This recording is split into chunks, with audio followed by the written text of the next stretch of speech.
ये बात है हरियाणा के भिवानी जिले के गांव ढाणी लक्ष्मण की बेटी मनीषा की, जो कि एक प्ले स्कूल टीचर थी और वो 11 अगस्त को अपने स्कूल से दोपहर 1:58 को निकलती है और लोहारू के पास एक प्राइवेट नर्सिंग कॉलेज में बीएससी नर्सिंग एडमिशन के लिए पूछने जाती है। लेकिन जब शाम तक वो घर नहीं पहुंचती तो उसके परिवार वाले पुलिस को इन्फॉर्म करने जाते हैं, लेकिन पुलिस रिपोर्ट लिखने के बजाय अपने बेतुका आर्गुमेंट देने लगती है कि लड़की भाग गई होगी, सुबह तक आ जाएगी। लेकिन जब अगले दिन भी मनीषा घर नहीं आती तो उसके बाद पुलिस रिपोर्ट लिखती है, पुलिस एफआईआर दर्ज करती है और कॉलेज स्टाफ से सीसीटीवी फुटेज मंगवाती है।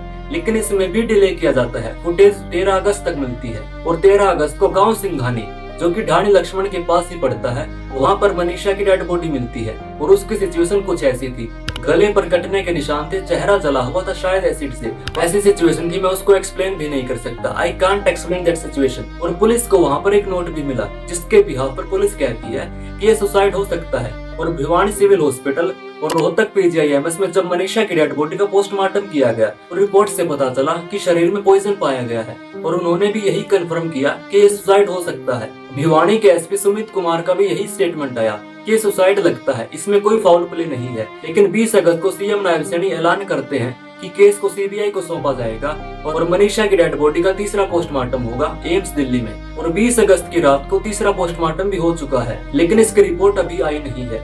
लेकिन इनिशियल फाइंडिंग में पॉइजन को कंफर्म किया गया है, जो कि पहले की 2 रिपोर्ट में भी बताया गया था। लेकिन पर्सनली मुझे ऐसा नहीं लगता कि ये सुसाइड है, क्योंकि सुसाइड में ऐसी ब्रूटलिटी देखने को नहीं मिलती। न्यूज 18 की रिपोर्ट्स के मुताबिक गला कटा हुआ था, स्किन गायब थी, आंखें और कान मिसिंग थे। अब आप खुद ही बताइए, सुसाइड में ऐसी ब्रूटलिटी हो सकती है क्या? पंजाब केसरी के अकॉर्डिंग कॉलेज की सीसीटीवी फुटेज में मनीषा दिखती है, लेकिन उसके बाद का जो ट्रैक है वो मिसिंग है। अब पहला सवाल उठता है पुलिस प्रशासन पर।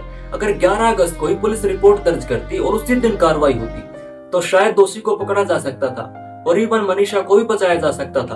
पुलिस का काम होता है सुरक्षा और शांति बहाल करना, लेकिन पुलिस ने ऐसा नहीं किया और अपने ही बेतुका आर्गुमेंट देने लगी कि लड़की भाग गई होगी, सुबह तक आ जाएगी, लड़कियां ऐसी ही होती हैं। ये उनकी मानसिकता को साफ दिखाता है और इससे पुलिस प्रशासन पर भी सवाल उठाए जा रहे हैं कि पुलिस इसको कवर अप करना चाहती है सुसाइड का नाम देकर। और दूसरी बात, सीसीटीवी फुटेज देर से क्यों मिली, जबकि इसमें 1 से 2 घंटा या 2 से 3 घंटे ही लगते हैं। कॉलेज स्टाफ और पुलिस की लापरवाही की वजह से आज एक बहन को न्याय नहीं मिल पा रहा है। और ये सिर्फ एक मनीषा की बात नहीं है।